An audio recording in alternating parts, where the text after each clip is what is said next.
வேதம் சொல்லுது, சத்தியத்தையும் அறிவீர்கள், சத்தியம் உங்களை விடுதலையாக்கும். இது நம்ம எல்லாருக்கும் நல்லா தெரிஞ்ச ஒரு விஷயம். எதிலிருந்து விடுதலையாக்குது அப்படின்னா, சத்தியம் அல்லாததிலிருந்து அது நம்மை விடுதலையாக்குது. எப்படி விடுதலையாக்குது? அதை நாம் அறிவதன் மூலமாக. இன்னைக்கு சபையில மிகப்பெரிய பிரச்சனையே சத்தியத்தை விட சத்தியம் அல்லாத காரியங்கள் தான் நிறைய போதிக்கப்படுது. அதனால மக்கள் சத்தியம் அல்லாத காரியங்களை இனம் கண்டுகொள்றதுக்கு தவறுறாங்க.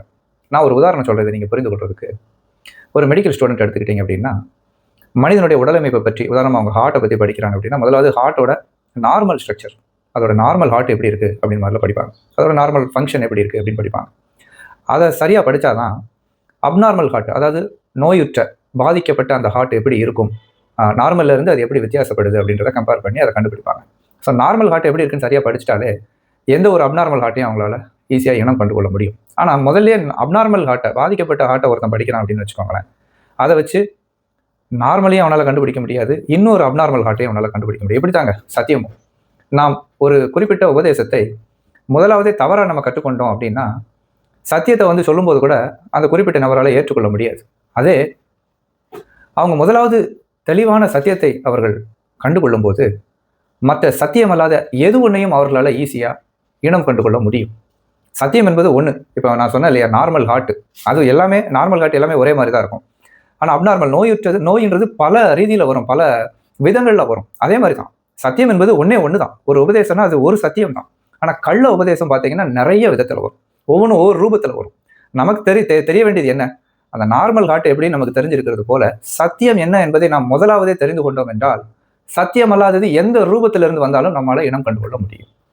இன்னொரு விஷயம், சத்தியம் அல்லாததை கற்றுக்கொள்ளும் போது சத்தியத்தையும் இனம் கண்டுகொள்வது கடினம், சத்தியம் அல்லாததை இனம் கண்டுகொள்வதும் கடினம்.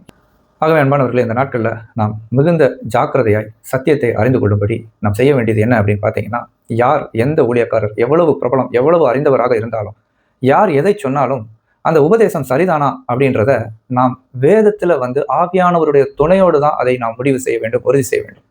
அங்கதான், அதுதான் வேதம் தான் நம் எல்லா உபதேசங்களுக்கும் ஆதாரம். அதை கொடுத்தவர் பரிசுத்த ஆவியானவர். அவரை சார்ந்து வேதத்துல தான் நாம அந்த முடிவுக்கு வரணும்.